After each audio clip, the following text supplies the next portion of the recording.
The Guardians of the Galaxy, devil-may-care cosmic outlaws, superheroes and spacefarers, earthling and alien outcasts alike. They've taken over the world of movies, but what comic stories are must-read? Well, I'm Cape Joel, this is Guardians of the Galaxy Month 2.0 on the Comic Storian channel, and you're watching Required Reading.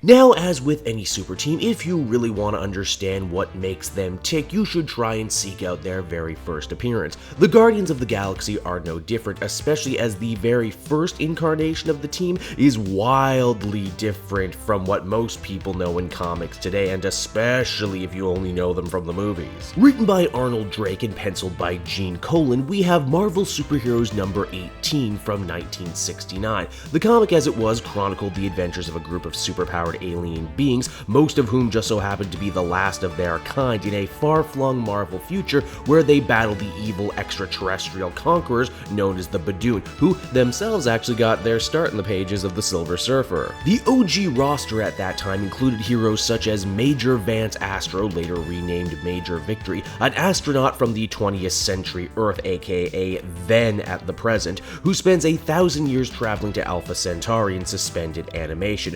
Martinez Tanaga, a crystalline being from Pluto, Captain Charlie 27, a soldier from Jupiter, Yondu Udonta, a blue-skinned so-called noble savage from Centauri 4. Yeah, that's right, people who only know the Guardians from the movies. Yondu actually predates Starlord as a member of the Guardians. The original Guardians are classic early 70s science fiction fare, and the team proved to be popular enough that they've reconvened numerous times since then. In fact, as early as 2014, most of the original team reconvened for the Guardians 3000 series. Why 3000? Well, because they're technically in the future, in space. That story in question just so happened to be written by Dan Abnett, and don't worry, we're going to be talking a lot about him later in the video. Moving on from there, we come to Drax the Destroyer. I think it's fairly safe to say Dave Bautista's portrayal of Drax on the big screen was one of the biggest pleasant surprises about the Guardians of the Galaxy movie. But did you know he didn't always look that way? In fact, when Drax first appeared in the pages of Iron Man number 55 from 1973, he looked like a weird green bean man with a cape. Also, did you know that Drax is human? If you're a longtime comic fan, I'm sure you did, and moreover than that, I'm sure you could tell me that his real name was actually Arthur Douglas. You see, it wasn't until this 2005 miniseries simply entitled Drax the Destroyer that we would hear the tale of how he became the man that would become the team muscle for this newest incarnation of Guardians of the Galaxy. Drax, as we join him in the story, is on a prison ship charged with murdering 200,000 Skrulls. The ship crashes on Earth, where Drax is forced to battle two alien criminals called the Blood Brothers, or lose his intelligence forever. Drax teams up with a little girl on Earth who reminds him of his own dead daughter. FYI, she's not really dead, she's another Marvel cosmic character by the name of Moondragon, but hey, that's another story for another day. It's during this brutal fight Drax is seemingly killed by the Blood Brothers, only to undergo a sort of evolution. When it's all said and done, he's smaller, sleeker, more tatted up. Basically, he got a God of War makeover in the same year God of War came out. I'm not saying one inspired the other or one ripped off the other, but hey, it's an interesting thought, isn't it? This miniseries was penned by Keith Giffen, a man whose name is also going to come up a lot in this video. He's a creator who left a huge mark on the Marvel cosmic landscape. This mini itself, it's a fun little story and a must-read chapter in the strange and wonderful history of one of Marvel's strangest and most wonderful characters. Next up on our rundown of must-read Guardian stories, we have Annihilation. Well, technically not starring the Guardians of the Galaxy in the form most fans have come to know them by, this 2006 crossover event is perhaps one of the finest examples of what Marvel spacefaring cosmic heroes and villains are all capable of. It also just so happens to be the first part in an epic trilogy of stories from writers like, you guessed it, Keith Giffen and Dan Abnett that will forever inform not only the Guardians of the Galaxy as a team, but forever affect the world that they live in. The story as it is finds a group of killer warships led by the evil Fantastic Four villain Annihilus emerging from the negative zone with intent on steamrolling all of space. It's an epic battle that calls together all sorts of characters from Richard Rider and the Nova Corps, Quasar, Ronan the Accuser, and even our old buddy Drax the Destroyer, who assists in evacuating people in the way of the Annihilation wave, before eventually joining up with a ragtag army including future teammates like Gamora and Starlord to push the Annihilation wave back. In the end, the good guys win the day, and a ton of Marvel characters who rarely ever get the spotlight end up looking super cool in ways they never did before thanks to this story.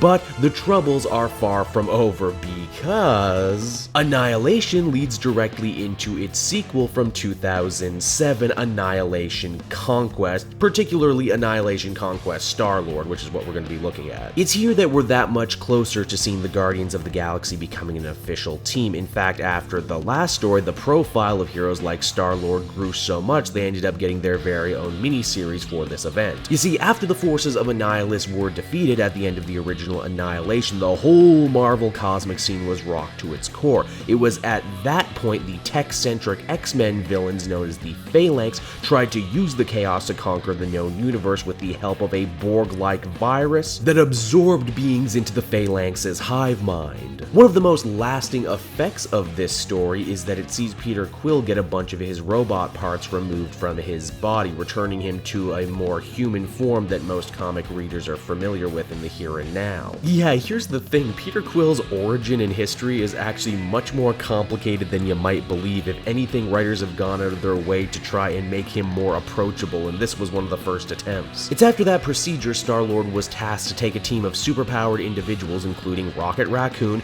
Groot, as well as Mantis into battle on Hala to destroy the machine that would release the Phalanx virus. Keith Giffen once again plants the seeds of the Guardians of the Galaxy as we know them in this tie-in miniseries, and by the end, Quill truly starts to come into his own as a leader. It's also just a really cool space opera with a lot of great characters and a lot of really fun interactions. All that interplay between Groot and Rocket Raccoon that you like so much, well, it all starts here, which is why it's yet another bit of required reading. And with that, everyone, we finally come to the Dan Abnett era of Guardians of the Galaxy. This series spun out of the end of Annihilation Conquest and ran for 25 issues. Most fans, myself included, consider this to be the height of the Guardians of the Galaxy as a team. The roster should be familiar to everyone. Leading the charge is Starlord Peter Quill, who as we join the series is desperately trying to be a more proactive leader. Backing him up is the powerhouse Drax the Destroyer, the mysterious and deadly Gamora, wisecracking Rocket Raccoon, lovable Groot, as well as a revolving door of fun characters such as Mantis and even Adam Warlock. The team battles threats to the universe, and the big overarching arc is that Mantis, using her powers to predict the future, believes that the team might already have a traitor in their ranks. This run also takes us through a couple major Marvel events like the Secret Invasion, wherein the team must deal with a Skrull imposter inside their base, as well as the War of Kings, wherein Peter Quill briefly gets himself banished to the negative zone by Ronan the Accuser. What's another cool aspect of this run? Well, if you keep at least one eye open, you'll be sure to see our original Guardians members like Vance Astro show up again. Yep, no two ways about it, this Guardians of the Galaxy run, because of its humor, heart, sprawling scale, it really is the gold standard for Guardian stories, which is why you'll still hear many fans and critics alike both singing its praises and wishing for a return to form in the future. Now, the next big chapter in the history of the Guardians of the Galaxy came in 2010 with the Thanos Imperative. Now, don't let the name fool you, this is very much about our favorite team of space heroes, and also Nova, and a lot of other things now that I stop and think about it. You see, while the last Abnett Guardians run may have been short-lived, the Thanos Imperative was basically a way for the writers to close the book on a lot of storylines that had been happening in the Marvel cosmic sphere since the very first Annihilation. As we join the story, the Guardians are tasked with dealing with the newly resurrected Thanos the Mad Titan. Trouble arises when the galaxy begins to be invaded by horrible creatures from another dimension called the Cancerverse. What's a Cancerverse? Well, it's pretty damn cool, actually. You see, the Cancerverse is an alternate universe where no one ever dies and life infects everything like a cancer. The leader of these monsters turns out to be Lord Mar-Vell, an evil counterpart to the original Kree Captain Mar-Vell, who famously died in 1980. The Guardians, alongside Nova Richard Rider, are forced to take Thanos, aka the Avatar of Death, into the Cancerverse breach so he can do battle with the Avatar of Life, aka Lord Mar-Vell. As you might have guessed, this mission doesn't go well for a number of reasons. The impact impact of the Thanos imperative would be felt for years to come, and it really is the cherry on top of the Abnett Landing Geffen comic Sunday, a true end of an era story that only comes along every so often. In fact, the story was so revered we wouldn't revisit the Cancerverse concept again until 2014 when Bendis did his original Sin tie-in that tried to shed a little bit more light on the ultimate fate of Nova Richard Rider. For all these reasons and more, the Thanos imperative becomes a true Guardians of the Galaxy work that needs to be seen to be believed. And with all that said and done, we come to one of the stranger installments on the list, and that would be Avengers Assemble from 2012. I don't think I'm out of line by saying Brian Michael Bendis' 4-year tenure on the Guardians of the Galaxy solo series was divisive at best. Some fans, like my friend Benny, really enjoyed the book, but many more old school fans felt that he kinda dumbed down and streamlined the Guardians that they enjoyed so much in the Abnett run. Now, that aside, I still wanted to honor the man's contribution to the team that in this point in history had been dormant for, well, a while, so I decided to think outside the box and pick this 9-part Avengers story from 2012 entitled Zodiac. You see, what begins like so many other Avengers stories before, with the team doing battle against the forces of Zodiac, villains modeled after the Taurus, the Cancer, the Gemini, etc., quickly escalates into a fight against Thanos, who's trying to get a manufactured cosmic cube so he can antagonize some of the most powerful elders of the universe. The Guardians show up to help the Avengers, and we get some cool bits of the teams interacting with each other.